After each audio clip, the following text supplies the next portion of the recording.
In today's video, we're going to create some fall scene cards using patterned paper and die cuts.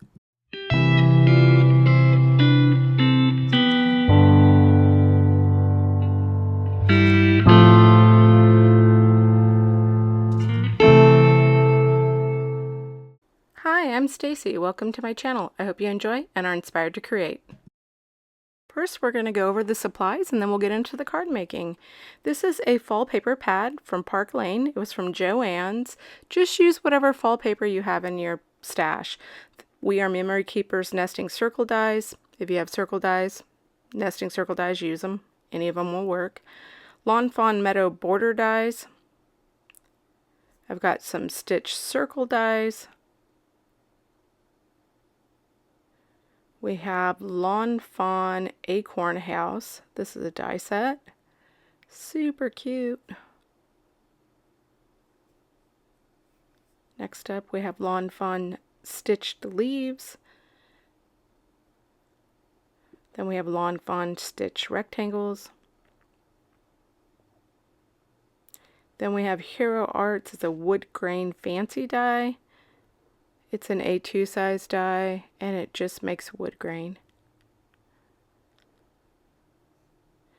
And then we have Hello Bluebird, Oh Nuts, stamp set and die set. You can use the dies to cut your images out or fussy cut. I prefer to fussy cut. And then, of course, I used Copics to color. But use whatever you have.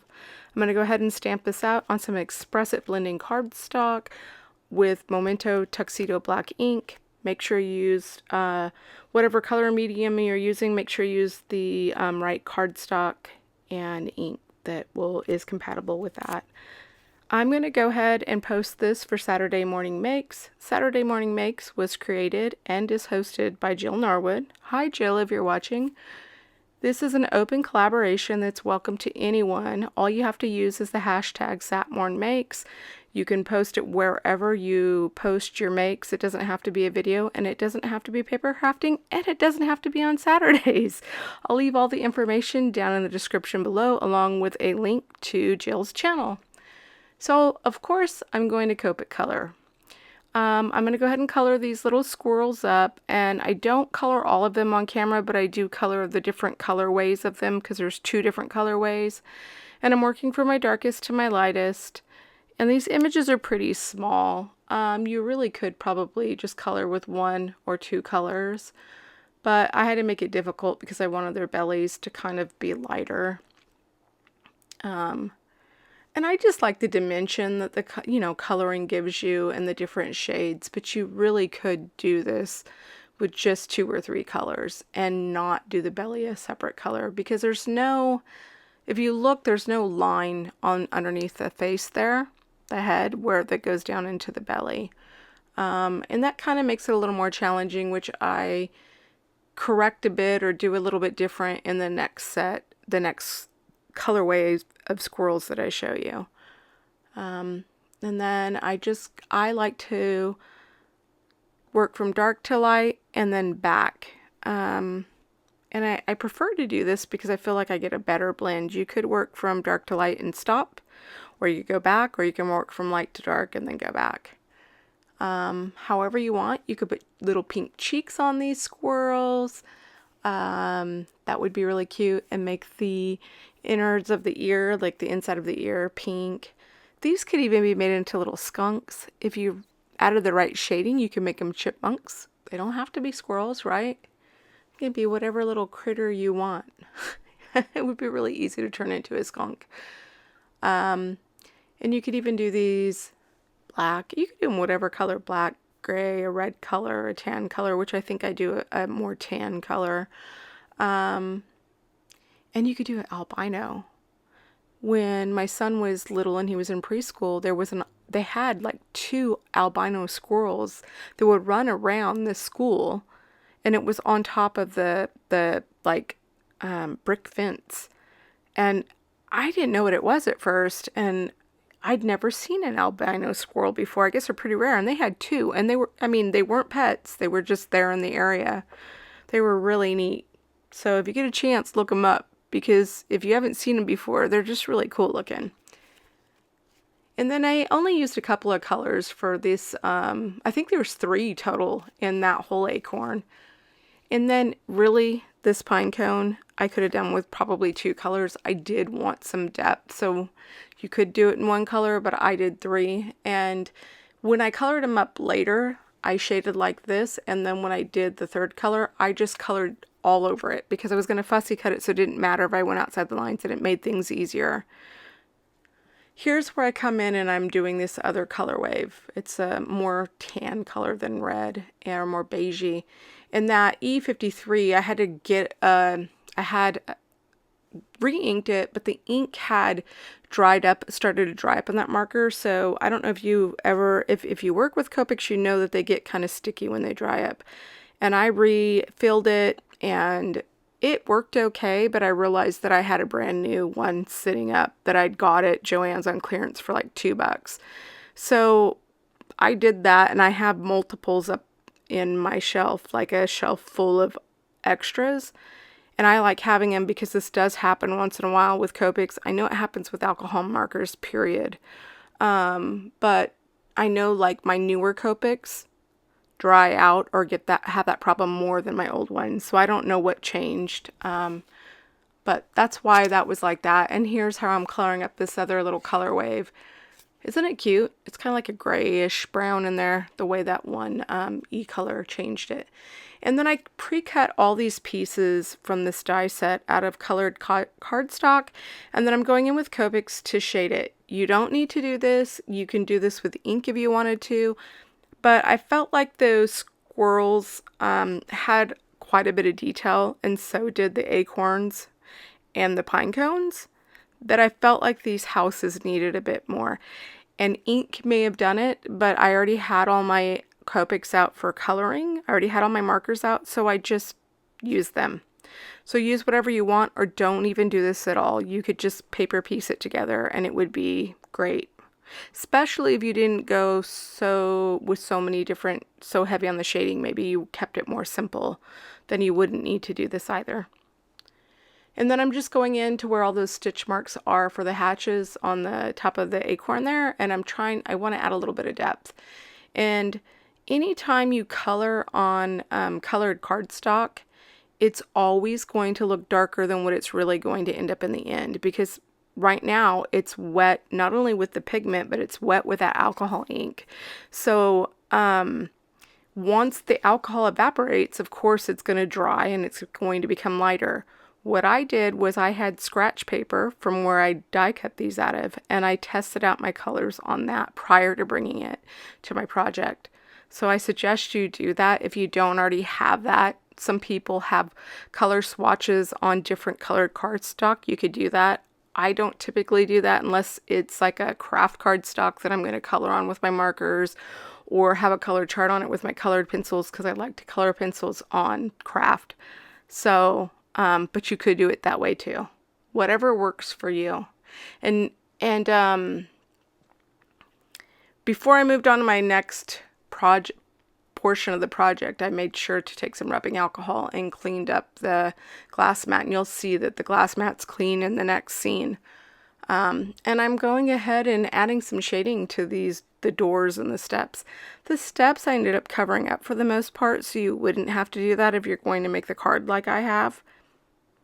You know, do whatever works for you. I did want to get some sort of fall card out because I've been doing nothing but Christmas cards because they're fun. I mean, come on. I got tons of Christmas product. I know you guys probably do too. And it's exciting to use. By the time I get ready to move on to the next one, I'm going to be burnt out. But fall's my favorite season, and this is the first fall card I've made. So, how about you guys? I've seen a lot of us jump into the Christmas and just bypass fall. I did do a scarecrow card and a couple of Halloween cards. Do those count? The scarecrow does, huh? And then I'm gluing these on there. And when I colored over the tops of those acorns, when I went in with my lightest color, I just went over the entire thing. Same thing with the bottom portion, and it softens everything out. It's going to blend it, and like I said, as it dries back lighter. And then you'll see, I think I glue the next one together too, and you'll see that I learned, like, hey, you know, glue this on first or further down and then glue the door on or whatever. You'll see. Here's here's where I figured out how to do it a little bit better. This is the first time I'm using this die set. I'd purchased it in a D-stash, and it wasn't from Tina Crafty Bean, if you can believe it. Hi, Tina. It was from someone else, and this is the first time I'm using it. And I had also colored, I think I showed that, I had colored in those yellow backers for the window, and that wasn't in the die set. That's why I brought that nesting circle set in. So you could either just cut that by hand or use a paper punch that'll fit behind there. And I'm gluing that door shut. Now I make two different types of these grassy borders. This one I went in and I just added the dark green, the mid green everywhere, the flicks everywhere. I just kind of spaced them out, and I did like 3 rows and tried to mix it together. And then I was doing flicks and I was like, nope. And I colored over the entire thing and just blended them out. Because on colored cardstock, it's not going to be as detailed as it would on white cardstock. It can be, but this isn't going to be. I didn't pick drastic enough colors. Now I took the second one that I'm doing and I'm just shading darker from the outside to the lighter in the middle. And you'll see me take that lightest color and go over everything to blend it all out. And then I had die cut these leaves just on plain cardstock, and I'm going in with my markers here and I'm making it darker towards the center or where the veins would be, then bringing my mid to my light, and then you're gonna see me flip the die cut. I think I already did. And I color the back of it with my lightest color as well, because it helps it blend, because it's saturating that cardstock all the way through, which it almost was already anyway. And same thing with this red leaf. And what I did was I colored some yellow, 2 yellows, 2 reds, 2 greens, but I only kept, you know, 1 of each, and so you don't have to watch me color all of them. But I wanted you to be able to look at the colors if you want to try those colors for yourself.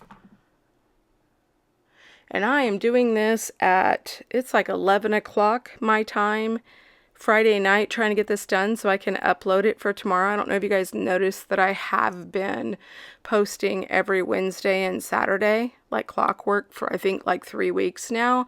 And I don't know if you can hear it in my voice. I'm getting sick, and today is getting rough. And I thought I had already gotten rough and getting better, but all of a sudden it hit me even harder. I've got a sore throat, my ears are burning, so I wanted to get this voiceover done and get this video up so that I could keep on that schedule I've been trying to put myself to and get you guys regular content. So if I can keep up with it, fingers crossed, knock on wood, I don't know if you can hear that, I will have videos out every Wednesday and Saturday, if you haven't already picked up on that. Watch, it's not going to happen now that I said that. I'm heat and embossing on top of this acorn. I should have done this prior to die cut, or prior to gluing it all together. It works out okay. And I curved that sentiment on the bottom portion because it was connected. And I just curved it a little bit so it went with the flow of the top of the acorn. And then as you could see, that embossing powder was not coming off, right? So I used a soft eraser to lift all that powder. And you may notice that the video has gotten blurry. It's not going to stay that way, you guys. Unfortunately, I was editing this and I was like, I sped it up and I'm like, why am I still moving slow? Like literally, I was like, what's going on here? You know, was I really moving that slow? Because I do craft slow. And there was times when I play it real time that I'm like, whoa. I recorded in slow motion, so this is sped up to 20 times, so it's probably not much faster than normal speed. So I apologize for that, but it's just this portion here where I'm assembling this, where I heat embossed and assembled, and I couldn't tell until I watched the playback that it was blurry, because it's just a small little window when I'm editing up in the corner, and I wear glasses, it's blurry anyway. Then when I was watching it full screen, when I watch it to make sure everything's going to play back okay, before I do my voiceover, I was like, why is it blurry? And then I had to go look at the original video and I was like, oh, I recorded in slow motion. Never done that before. So check your settings before you hit record. Oh my goodness. So what I did was I'm just trying to make a scene. Originally I was going to put the sentiment on that circle, on those circles, but I didn't plan it out well enough. And when I brought the leaves in, that's what really changed it. And I thought I like those better. See, it's clear again. Here's the finished cards. Aren't they cute? I love the glossy accents in that window and, you know, on their nose and stuff. And the sparkles, like that Spectrum Noir, when you put glossy accents on top of it, really shimmers. Like you can really see it. And you don't have to have it in light to see it. It's pretty cool. And then I just took some scraps and some extra little squirrels that I cut and fussy cut and put them on the inside. Thanks guys for spending some time with me. If you enjoyed, please like and subscribe, and I'll see you next time. Bye.